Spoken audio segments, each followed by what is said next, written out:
ज्ञेय पदार्थ अनंत हैं और अपने अपने स्वरूप की अपेक्षा से अपना पृथक अस्तित्व रखते हैं और सारे ज्ञेयभूत पदार्थ ज्ञान के विषय बनते हैं। किंतु छद्मस्त अवस्था में अर्थात केवल ज्ञान होने के पूर्व तक समस्त ज्ञेय पदार्थों की जानकारी नहीं हो सकती। इसके बावजूद भी उन अनंतानंत पदार्थों के प्रति जैसा उसका स्वरूप है उसका ज्ञान हुए बिना भी श्रद्धा का विषय बनाया जाता है। द्वादशांग का भी विषय सामने आता है और वह द्वादशांग सकल श्रुत माना जाता है। उसके माध्यम से भी बहुत कुछ पदार्थ का बोध हो जाता है। इसके बावजूद भी सूक्ष्म पदार्थ हैं, उनका ज्ञान होना छद्मस्त अवस्था में संभव नहीं है। किंतु परोक्ष रूप से अथवा आगमकारों ने जो विषय प्रतिपादित किया है उसको उसी रूप में श्रद्धा का विषय बनाया जाता है और बनाना चाहिए। ज्ञान को लेकर के प्राकर के बहुत विकल्प होते रहते हैं। वो विकल्प क्यों होते हैं? विकल्प को शांत किया भी जा सकता है। जब अनंतानंत पदार्थ हैं वो सारे पदार्थ वो बुद्धिगम्य नहीं हो सकते छद्मस्त अवस्था में, तो विकल्प करने से सार क्या निकलता है? पदार्थ ये नहीं कह रहा है कि मुझे जानो। पदार्थ आपको बाध्य कर रहा है क्या कि मुझे जानो, मुझे देखो? नहीं, किंतु ज्ञान में ही विकल्प होते हैं, ज्ञेय में कोई विकल्प है ही नहीं। जानने योग्य है यह अलग वस्तु, किंतु बिना जाने भी प्रयोजनभूत तत्व का यदि परिज्ञान आप रखते हैं अपने पास, उसके माध्यम से हम लक्ष्य तक पहुंच सकते हैं। लेकिन उस ओर दृष्टि बहुत कम लोगों की जाती है और प्राय करके जब तक पदार्थ की जानकारी नहीं होती तब तक उसके अंदर आकुलता बनी रहती है। अच्छा, मान लो कोई नया विषय है, अभी तक मान लो वह ज्ञान का विषय नहीं बनाता, ऐसा मान के चलते हैं, और मान लो आगम के अनुरूप वो जानकारी मिल गई। अब क्या होगा उस विषय में? हो गया ज्ञान। अब हो गया, अब फिर दूसरा जो नहीं हो रहा है उसके बारे में विकल्प, और जिस पदार्थ की जानकारी हो गई है उसके माध्यम से भी हम आगे बढ़ सकते हैं मोक्ष मार्ग की ओर। लेकिन मोक्ष मार्ग की ओर कदम न रखे वो अन्य विषयों की ओर, अन्य पदार्थों के ज्ञान को लेकर के विकल्प बना रखता है। पहले भी हमने इस विषय को रखा होगा चर्चा के दौरान कि आपके पास जितना क्षोभमात्मक ज्ञान है, क्या वह सारा का सारा उपयोग में आ रहा है क्या? उत्तर देना थोड़ा। प्रवचन को भी चर्चा का रूप दिया जा सकता है, गर्मी है इसलिए। जो आपके पास क्षोभम है, आगम का ज्ञान जितनी मात्रा में है इसमें कोई बाधा नहीं, क्या वह सारा का सारा प्रयोग में उपयोग में आ रहा है? कथनचित क्या आता है मैं बता दूं ना, थोड़ा आता है, पूरा का पूरा तो आ नहीं रहा। क्षोभम है आपके पास, किंतु उस क्षोभमात्मक ज्ञान में संतुष्टि क्यों नहीं मिल रही है? क्षोभम नहीं है तो आकुलता होना फिर भी ठीक है।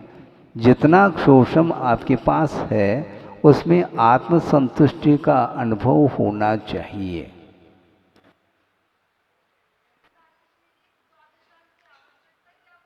आवश्यकता किसी को भी नहीं पड़ी। वस्तुतः यदि आवश्यकता प्रत्येक को पड़ती तो शिवभूति को क्यों नहीं पड़ी? शुक्ले चादे पूर्वविदः, शुक्ल ध्यान के लिए वह द्वादशांक आवश्यक है। पूर्वधारी है, पूर्वविद ऐसा कहा। पूर्वविद जो होते हैं वे ही आदि के 2 शुक्ल ध्यान के अधिकारी होते हैं। तो आपके पास कोई शुक्ल ध्यान तो होना है नहीं जो आप द्वादशांक की प्रतीक्षा करते रहो। क्या है? धर्म ध्यान भी किया जा सकता है और धर्म ध्यान के लिए पूर्वविद की कोई भी आवश्यकता नहीं, आगम का उल्लेख है। ये बात अलग है जो पूर्वविद का ज्ञान रखते हैं उनको शुक्ल ध्यान होगा, लेकिन धर्म ध्यान भी कर रहे हैं उस इतना ज्ञान रखते हुए भी। तो धर्म ध्यान करना है तो धर्म ध्यान के लिए पूर्वविद की आवश्यकता है ही नहीं।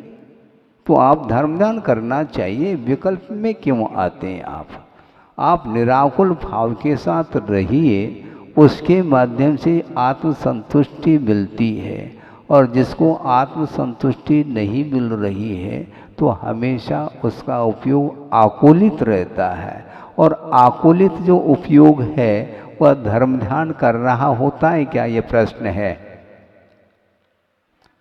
धर्म ध्यान में आकुलता है क्या? बोलो। बहुत कठिन नहीं है। नहीं, व्यवहार निश्चय की बात छोड़ो आप। किसने कहा आकुलता रहती है? ऐसा है, ये आकुलता का अर्थ इच्छा है। इच्छा को शांत करिए तो आत्मसंतुष्टि मिलेगी।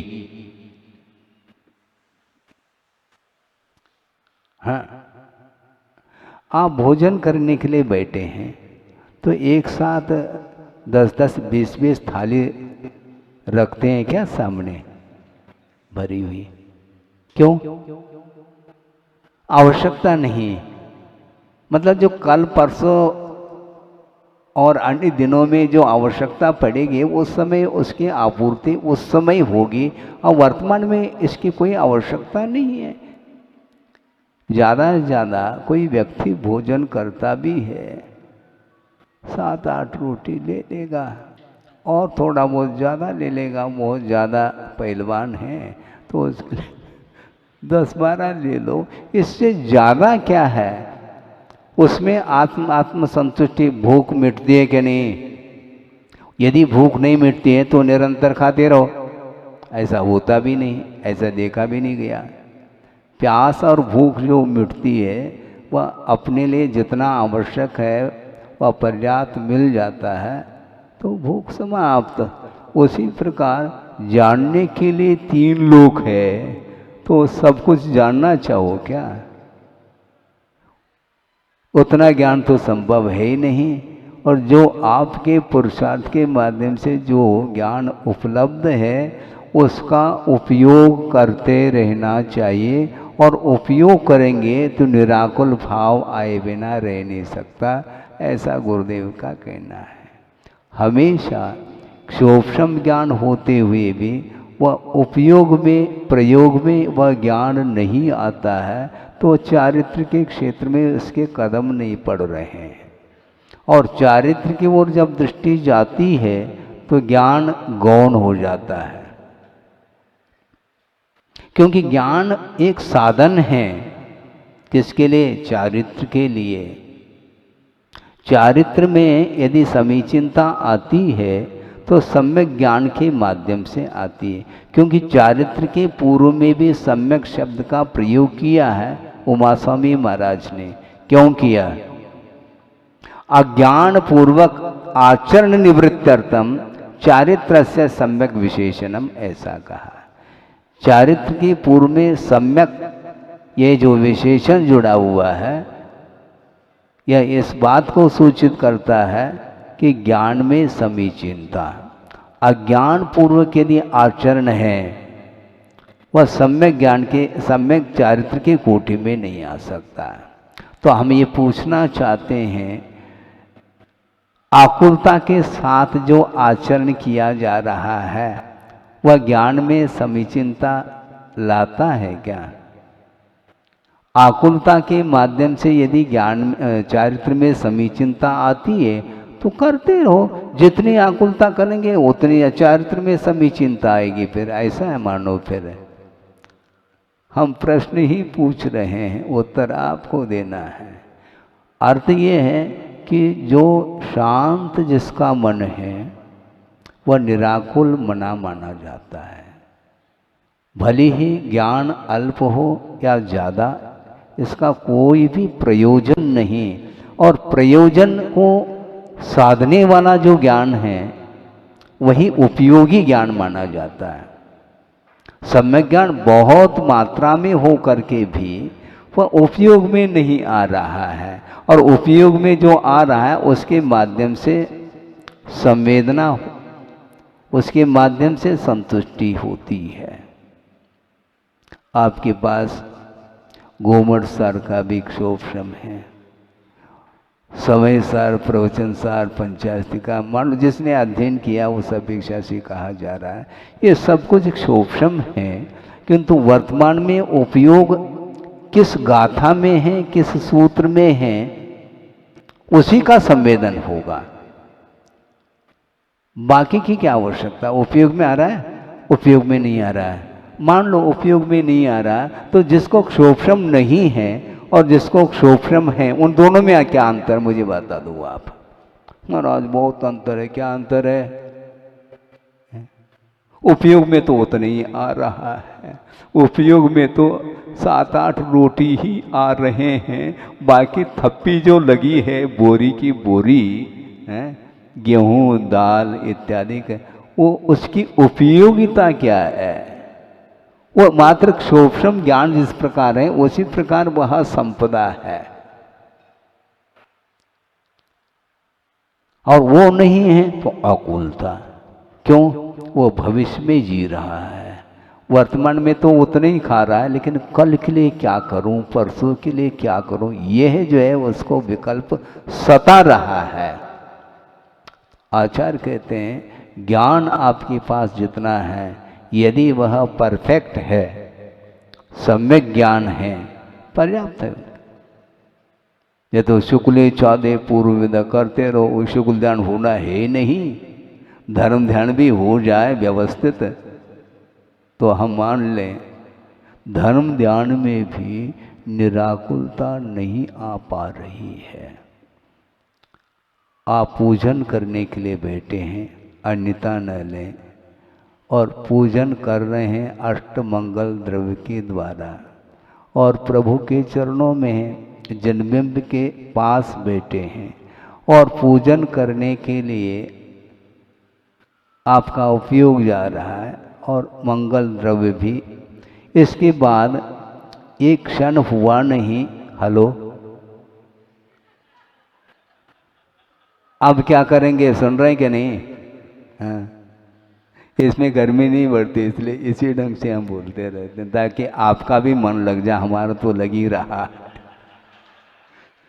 कहीं गर्मी के कारण आपका मन विचलित न हो, इसलिए हम धीरे धीरे आपको समझाना चाहते हैं।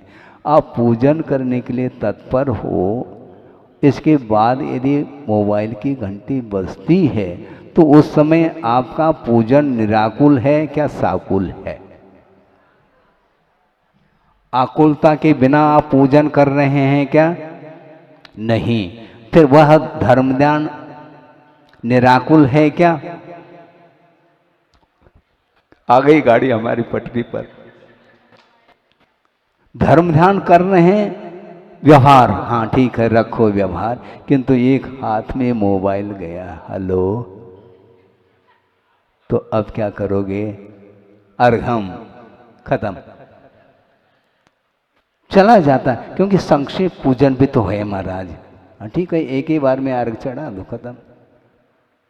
पृथक पृथक रूप से अष्टमंगल द्रव्य करने चढ़ाने के लिए समय नहीं, क्योंकि घंटी बज गई है, वो जाना है महाराज। तो ये जो आकुलता है उस समय वह धर्म ध्यान सही मायने में नहीं है। क्योंकि पूजन को भी उन्होंने गौण कर दी और उससे कोई महत्वपूर्ण कार्य आ गया है, तो उसको छोड़ करके उसको पूर्ण करने के लिए जा रहा है। और उसको इसलिए विकल्प है, क्या पता इसमें जो समाचार आ रहा है वह सुखद है क्या दुखद है, क्या है, इसमें उसका मन आकुलित हो रहा है।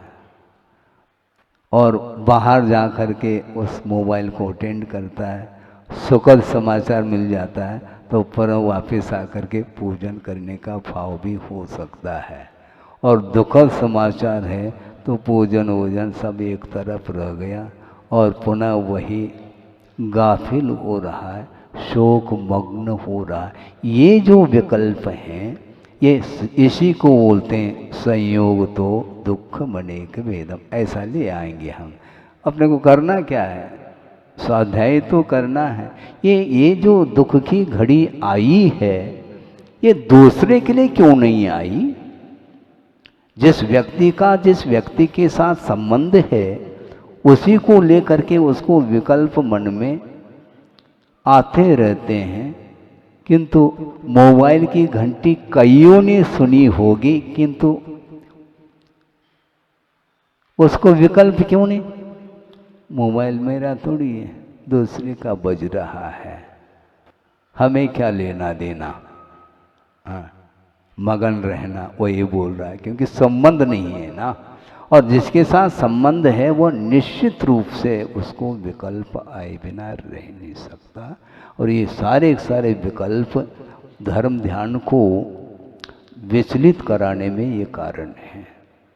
और धर्म ध्यान बहुत जल्दी वह समाप्त होकर के आर ध्यान का वह चित्र सामने आता है।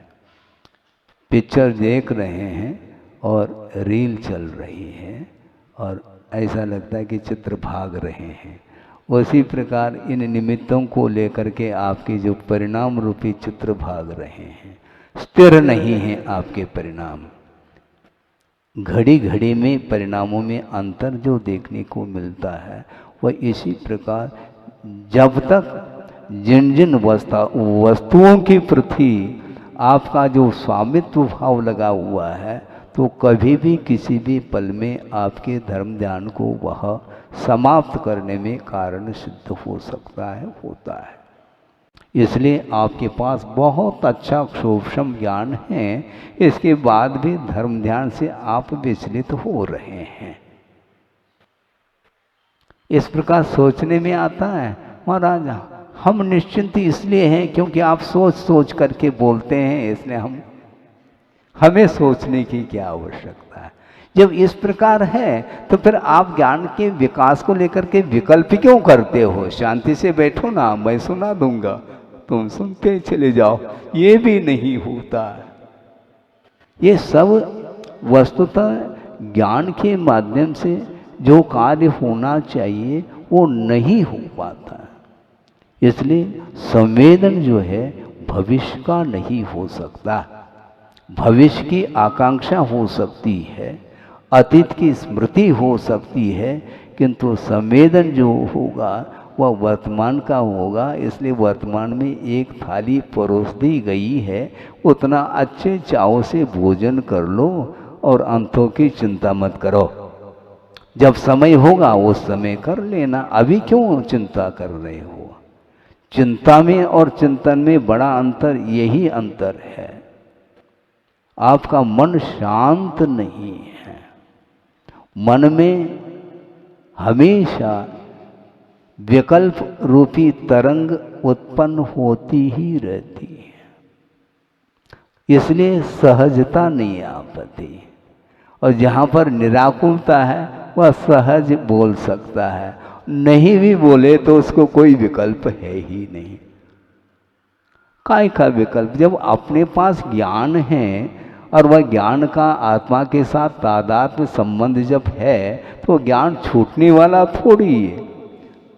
कम बेशी हो सकता है, विस्मृत हो गया तो पुनः स्मरण में भी आ सकता है, हैं? तत्काल आना चाहिए महाराज। नहीं आ रहा तो उसी से क्यों अटैचमेंट रखो, नहीं आ रहा तो छोड़ दो दूसरा, क्योंकि पर्याप्त क्षोभम है ना आपके पास। एक ही गाथा के पीछे क्यों दौड़ लगा रहे हैं आप? ये गाथा श्लोक या सूत्र के माध्यम से चिंतन करते हुए मान लो ज़्यादा विस्तार नहीं कर पा रहे, एनालिसिस पर्याप्त नहीं हो पा रहा है तो छोड़ दो। नेक्स्ट दूसरा सूत्र, दूसरी गाथा ले ली,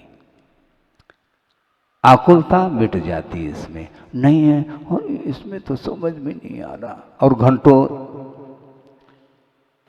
समय का अपव्यय कर रहा है। हाँ, आकुलता है तो निश्चित रूप से वह समय चला जा रहा है। नहीं है, नेक्स्ट अगला, अगला नहीं है तो पगला हो जाएगा वो। हाँ, पागल हो जाएगा वो, उसको आना जाना कुछ है ही नहीं और बार बार टेंशन में आ रहा है तो उसको लेकर के कभी डिप्रेशन में भी आ सकता है, क्योंकि सामने वाले के पास इतना ज्ञान है, अपने पास इतना ही ज्ञान है। तो ये जो कंपैरिजन जो है ना, ये आपके लिए दुख के लिए कारण है। इसलिए ज्ञान कभी भी दुख के लिए कारण नहीं होना चाहिए। यदि उस ज्ञान में रागांश है तो निश्चित रूप से वह दुख के लिए कारण होगा। राग सहित प्रतिकूल है और राग रहित अनुकूल।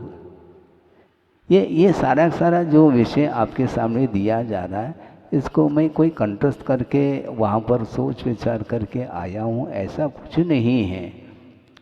बिना प्रवचन के भी निरंतर सहजता के साथ जो कुछ भी चिंतन करने में विषय आता है तो उसको सहजता के साथ रखा जा सकता है। नहीं भी रखने में आ जाए, रखने वाले बहुत सारे, हमें काय की चिंता, चिंता वही काय की। लेकिन क्योंकि रखने वाले तो बहुत सारे होंगे ना, क्या दिक्कत है अपने को? नहीं आ रहा तो नहीं आ रहा, दूसरा जिसके पास है उसके पास भेज दो। अपनी दुकान में वो चीज़ नहीं मिल रही है तो आप क्यों खेद खिन्न हो रहे हो? बहुत सारी दुकान है, वहाँ पर भेज देते भैया, उस दुकान में पर्याप्त मिलेगा, आप जो चाहते हैं, हमें कोई आपत्ति, वहाँ जाइए कृपया। और अपन निश्चिंत है। गुरुदेव का यही कहना, जो जितना निश्चिंत निराकुल होगा उसका मन बहुत शांत रहेगा और उसके माध्यम से विशुद्धि अनायास बढ़ती चली जाएगी। कोई प्रयत्न करने की आवश्यकता इसलिए नहीं क्योंकि उसके पास किसी भी बात को लेकर के मूर्छा नहीं है।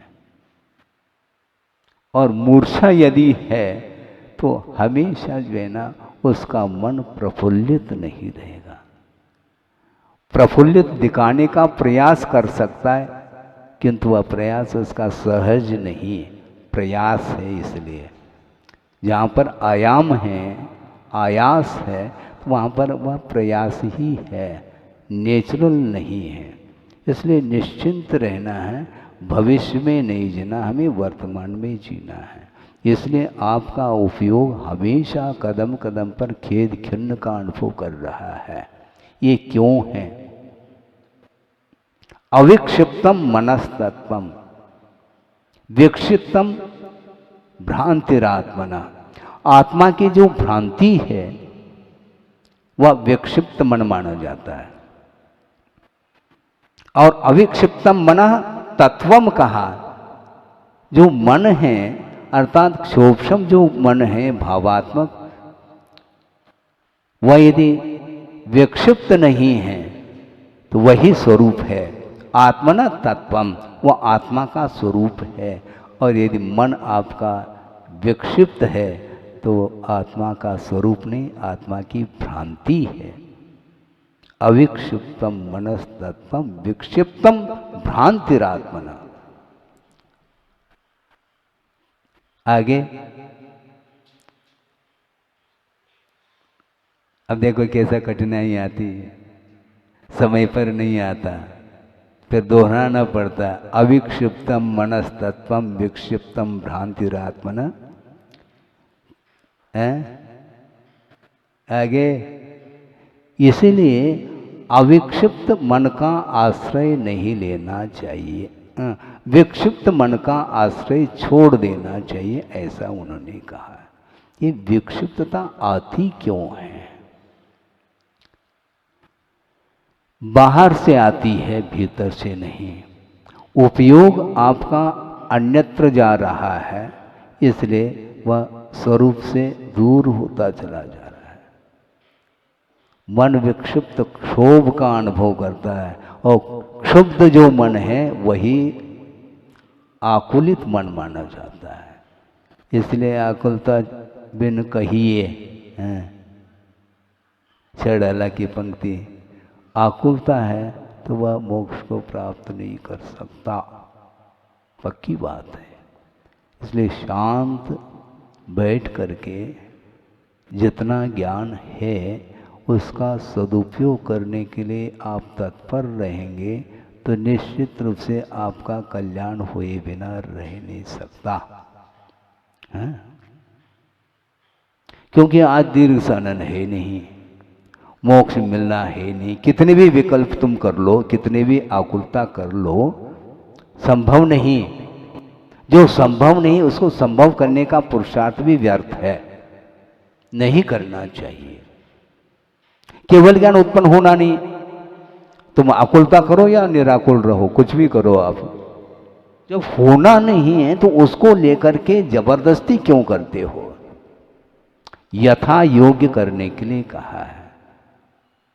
यथा सामर्थ्य, क्षमता आपके पास जितनी है उतना करिएगा। महाराज योग्यता को हम इस कैसे पकड़ेंगे? अपने अपने क्षेत्र में योग्यता को तो पकड़ ही रहे हैं आप। भोजन करते हैं तब भी आपको ये ज्ञान है कि कितना डाइजेस्ट हो सकता है? छोटा बालक है, उसके सामने जग रखने से क्या उपयोगिता उसकी रहेगी? है? तुम 1 जग 1.5 जग 2 जग तुम पी सकते हो, तुम्हारे लिए तो वह उपयोगी है जल, क्योंकि आपके पास योग्यता है। और जिसके पास योग्यता नहीं, जितनी योग्यता उतनी, बिल्कुल छोटा सा ग्लास है, ठीक है। और छोटा बालक है, 2 4 6 चम्मच चाहिए उसके लिए, हैं? इतना ही पर्याप्त है। लेकिन आकुलता जो है वह भयंकर रूप है, वो नहीं होना चाहिए। इसलिए संवेदन को लेकर के प्रसंग गुरुदेव ने दिया था, वह आपके सामने रखना चाहता हूँ कि वस्तुतः संवेदन क्या वस्तु है, जो कि अतीत और अनागत से ऊपर उठा हुआ जो होता है वह संवेदन है। विगत सब विस्मरण में अनागत कब मरण में ढल चुका विदित नहीं है, स्वसंवेदन यही है। अतीत और अनागत की ओर आपकी यात्रा चल रही है ज्ञान की, तो उसमें संवेदन संभव नहीं, मात्र ज्ञान हो सकता है। आकांक्षा के माध्यम से भी ज्ञान को हासिल किया जा सकता है, और स्मृति के माध्यम से भी ज्ञान हासिल हो सकता है, किंतु संवेदन जो होगा वह वर्तमान पर्याय में जो जिस रूप में आपका आत्म तत्व परिणमन कर रहा है उसी का संवेदन होगा। यदि राग के साथ परिणमन कर रहा है आपका आत्म तत्व, तो आपको राग का ही संवेदन होगा, कितने भी प्रयास कर लो, हैं? कितने भी नाक रगड़ो, ऐसा बोलते, नाक रगड़ने का अर्थ है क्या? बहुत ज़्यादा पुरुषार्थ कर लो तो भी उसमें सफलता नहीं मिलेगी, क्योंकि जो द्रव्य जिस रूप में परिणमन करता है उसी रूप में उसका संवेदन होगा। ये सिद्धांत है। इसलिए आपके पास जितना सूक्ष्म है वो उपयोग में आना चाहिए। एक उदाहरण पहले भी हमने दिया था, फिर से दे रहा हूँ क्योंकि हम देते हैं इसलिए उसके माध्यम से और फ्लो आ जाता है हमारे लिए। कि अभी वर्तमान में तो मोबाइल का युग है, जो भी व्यवस्था उसमें चल रही है। पहले टेप रिकॉर्ड चलते थे और उसमें कैसेट डाला जाता था और स्विच ऑन करते हैं तो कैसेट भर जाता है, ठीक है। ये कैसेट जो भर गया और कैसेट की थप्पी लगी है, एक घंटे का उसमें रिकॉर्ड भरा हुआ है प्रवचन आदि की अपेक्षा से, किंतु वो कैसेट क्या है, वो अक्षोभ्रम है और टेप रिकॉर्ड जो बज रहा है वो उपयोग है। समझ में आ रहा है कि नहीं? टेप रिकॉर्ड जब तक स्विच ऑन नहीं करेंगे और उसमें कैसेट नहीं डालेंगे तब तक आपको प्रवचन सुनने को नहीं मिलेगा। उसी प्रकार आपके पास पर्याप्त मात्रा में क्षोभ्रम होने के बाद भी आपका उपयोग किस बटन को अपनी स्विच ऑन किया है, वही जब करेंगे तब सुन पाएंगे, नहीं है तो महाराज आप चले जाएंगे तो हमारा क्या होगा। पुनः शुरू हो गए आप विहार कर जाएंगे तो हमारा क्या होगा। अरे कैसेट तो बहुत सारे भर करके रखा है, उसको स्विच ऑन तो कर लो, बजाते रहो। हैं? उसके माध्यम से ज्ञान नहीं होता क्या? होता है। फॉरवर्ड करते हैं और फिर से बार बार रिपीट करते हैं, बार बार सुनते चले जाते हैं और सारा सारा विषय आपको ज्ञात हो जाता है। कुल मिलाकर के उपयोग आपका जहाँ पर केंद्रित है उतना ही ज्ञान और उतना ही संवेदन होता है। बाकी सारा सारा ज्ञान वह क्षोभ्रम माना जाता है, वह कैसेट का काम करता है। इसलिए ज़्यादा ज्ञान न करें। हाँ ठीक है, आपका उपयोग कहीं अन्यत्र न जाए, कहीं विषयों की ओर आपका मन न दौड़े, इस उद्देश्य को लेकर के अभीक्ष्ण ज्ञानोपयोग कहा है। हाँ, और इस शब्द को पकड़ लिया, शब्द को ही पकड़ रहे हैं, ज्ञान को नहीं पकड़ते हैं आप। अभीक्ष्ण ज्ञानोपयोग, क्योंकि अभीक्ष्ण ये शब्द बहुत अच्छा लगता है। अच्छा क्या है उसमें और बुरा क्या है ये बता दो। अभीक्ष्ण का अर्थ उसमें निरंतरता है, बस इतनी सी बात है। हमेशा अध्ययन करते रहो, अब इसमें प्रभाव नहीं है और अभीक्ष्ण ज्ञानोपयोग ही है वो। अच्छा, अभीक्ष्ण ज्ञानोपयोग, ज्ञान ध्यान तपो रखता। हाँ, ये शब्द जो है बहुत वजनदार है। अच्छा, कितने किलो खाया हमें बता दो वो शब्द। मतलब कुल मिलाकर के आपका जो उपयोग है वह शब्दों से प्रभावित है, इसलिए आपको संतुष्टि नहीं मिलती। हमें प्रशंसा की आवश्यकता नहीं है, आप करते रहो, फिर से करो, आपको अच्छा लगता है, मुझे कुछ नहीं लगता। आपकी प्रशंसा, मान लो मेरी प्रशंसा आप कर रहे हैं तो आपके लिए पुण्य का संचय हो सकता है, मेरे लिए क्या होगा। आपकी प्रशंसा से मेरा कोई गुणस्थान वृद्धि को प्राप्त हो रहा है क्या? नहीं। भगवान की आराधना, गुरु की आराधना, अपने से जो बड़े गुणी हैं उनकी आराधना करने से जो आराधना कर रहा है उसका विकास होगा, इसलिए उसको करना चाहिए, करता भी है वो, हमें कोई इसमें दिक्कत नहीं है। वही सम्यक दृष्टि, क्योंकि वो पूर्ण ज्ञान हो गया उनके लिए श्रुत की अपेक्षा से। ऐसा नहीं है, श्रुत सागर के समान है, एक बूंद भी ले लो वह क्षीर सागर का ही माना जाएगा। हाँ, एक लोटा आपने क्षीर सागर का जल ले लिया, वह क्षीर सागर का ही माना जाएगा। वह लवण समुद्र का नहीं माना जाएगा। तो इसीलिए आपको चाहे तत्व सूत्र का मूल अर्थ आ जाए तो ठीक है, सर्वसिद्धि आ जाए तो ठीक है, राजवार्तिक आ जाए तो ठीक है। आखिर है क्या?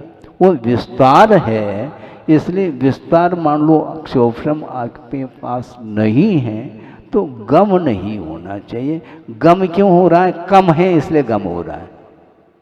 उनके पास ज़्यादा है, हमारे पास कम है, इसलिए दुखी है वो। इसलिए इस प्रकार यदि आप करोगे कंपैरिजन तो कभी भी आपको शांति मिल नहीं सकती। गुरुदेव ने कहा था कब तक यह तुलना रहेगी? जब तक सिद्धत्व की उपलब्धि नहीं होगी तब तक वह तुलनात्मक दृष्टि से ही उसको मिलेगा। हाँ, बिल्कुल तुलनात्मक दृष्टि।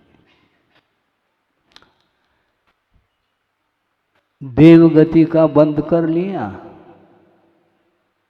और वहां पर देव पर जाए मिल गई, मिल तो गई, फिर क्यों गई? क्यों? अभी तो है ना, मिल तो गई, लेकिन इंद्र नहीं मिल, इंद्र पद नहीं मिल पाया।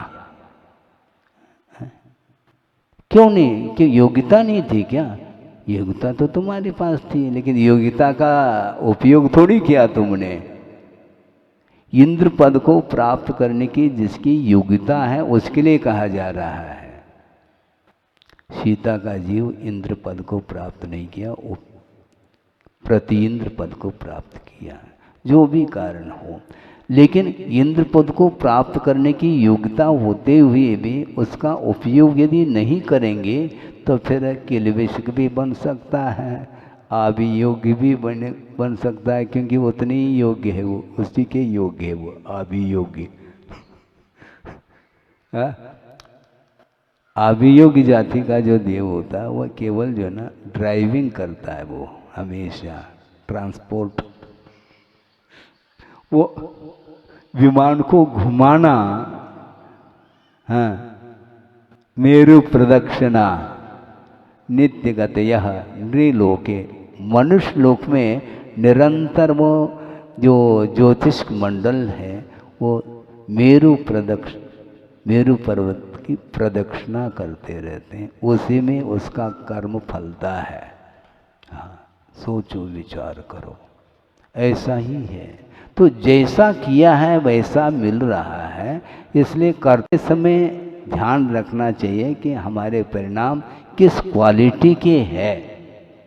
क्वालिटी मेंटेनेंस तो सांसारिक क्षेत्र में करता है, मोक्ष मार्ग के क्षेत्र में कम से कम क्वालिटी का ध्यान रखते, एक दूसरे की क्वालिटी की ओर ध्यान जाता है, अपने स्वयं के परिणामों की क्वालिटी की ओर कोई ध्यान नहीं रखता, इसलिए विकास नहीं हो सकता उसका। इसलिए विकास करना चाहो तो आपके पास पर्याप्त ज्ञान है, क्योंकि सम्यक ज्ञान है, उसका निरंतर उपयोग यदि अपने आत्मिक विकास में करेंगे तो निश्चित रूप से वह ज्ञान आपके लिए सद्गति तक पहुंचाने में समर्थ सिद्ध होगा। बल्कि पंचम गति जो मोक्ष है वहाँ तक पहुंचाने की क्षमता उस सम्यक ज्ञान में है। इसलिए प्रत्येक व्यक्ति के पास सम्यक ज्ञान है, प्राप्त कर लें, यदि है तो उसका सदुपयोग करने का पुरुषार्थ करें। यही इस विषय का सार है। अहिंसा परमो धर्म की जय।